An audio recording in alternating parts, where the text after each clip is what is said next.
Force e-commerce network for professionals by professionals.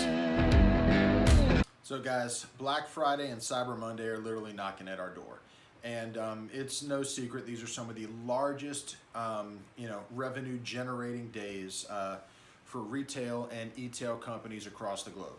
And matter of fact, last year in 2018, there were over 6.2 billion sales online on Black Friday alone. Now, Cyber Monday is supposed to be the one where everyone's shopping online, but as we all know, people are no longer standing in lines, waiting outside as soon as they finish their Thanksgiving turkey in the freezing cold for 13 hours for a door to open at 3 o'clock in the morning so they can get in and elbow and fight some people in order to grab themselves an Xbox, like they did when I was a kid. Okay, you know what's interesting? I actually found out that 2 billion of those $6.2 billion in revenues were actually done from people's smartphones. It really just changes the way that people are shopping. Well, what I wanted to really figure out is how can I help my clients? How can I help brands, manufacturers, e-com professionals, sellers protect themselves from the negative residual effects of third-party marketplaces like Amazon? So, for example, the first thing I wanted to figure out is how many sales, what percentage of that 6.2 billion was done from Amazon? And I don't know if you guys realize this, but when you're looking at it from the outside in, Amazon does everything in secret codes. They rename SKUs as ASINs, and they list all their stats publicly, not as revenues generated, but as units sold. So they sold 7.14 million units last year on Black Friday. What exactly does that mean in real life? So we did a little bit of research, and I'm actually going to break down for you what that means. So of the total amount of sales that took place on Black Friday, it's estimated that Amazon is responsible for 54.9% of those sales. Okay, so 54.9%, regardless of the number of transactions and everything else that they did, comes out to about $3.4 billion. From that, how many of those sales were actually done by third-party sellers? And realistically, it comes out to about $1.8 billion from third-party sellers. So that's huge. That's about half of the sales that took place on the marketplace, a little over half actually, being done by third-party sellers, not by the brands themselves, not by the manufacturers. These are done by third-party sellers. That's really important to understand. So what makes it different this year than last year? Well, for one, there's more people that are going to be ordering in excess of that $2 billion from their smartphones. There's going to be more than 54.9% of the volume done online and on Amazon. And guess what else? There's been over 1,029,000 new third-party sellers added to Amazon this year, current as of the end of October.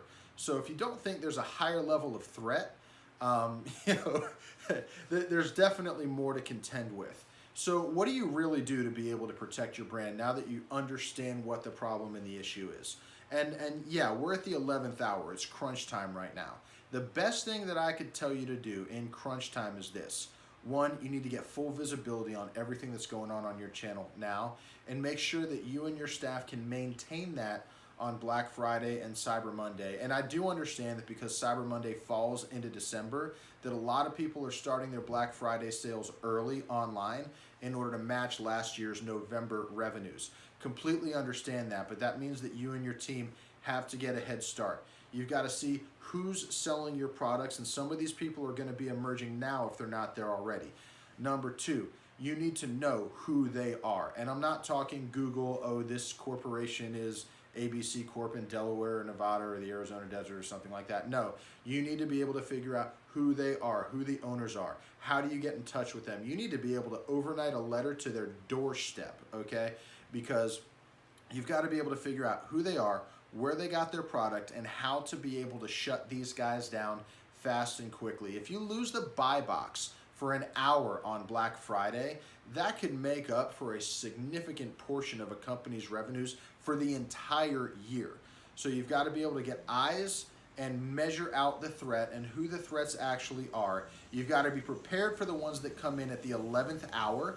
i.e. the sellers that aren't currently listed on your account but pop up like a piece of toast on Black Friday or Cyber Monday just to steal the buy box for a few hours. There's going to be people that have your products for a limited amount of time or a limited quantity of product that they got at a great price that they're waiting for the right moment to come in and unload it. It might only be enough inventory to steal your buy box for 30 minutes or an hour, but they will sell out and they will move in if you're a good company with good products that does that. So you've got to have eyes on this thing and make sure that you can stay out ahead of that. Also, it's good to, those of you who can, to have good eyes on what's moving through your distributors and through your wholesale accounts. If there's any new people that are purchasing that are not aware of, if there's any increases in orders, if there's been any recent liquidations lately of your products, of good selling products, high numbers of returns over the last couple of months that could have accumulated B stock type inventory, you need to be aware of those things so that you can get out ahead of the issue and put a stop of it. Don't be a victim to Black Friday and Cyber Monday. Protect yourself, protect your sales, and get out ahead of the issue. I really hope this helps you guys a lot.